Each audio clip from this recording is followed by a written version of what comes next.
Wala na sigurong mas masakit pa kaysa makita sa dalawang mata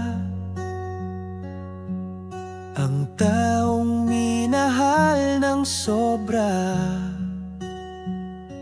Ngayon may mahal na ngang iba. Ang sakit, oo, pero kailangan tanggapin.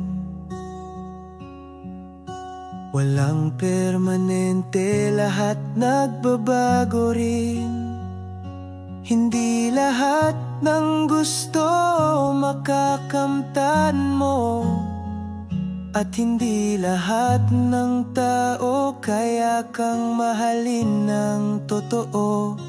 Kapag dumating na ang puntong hindi ka na pinahalagahan, kapag wala ng mga titig na dati mong inaasahan, pinapalaya na kita kahit puso ko'y nadudurog na. Hindi ka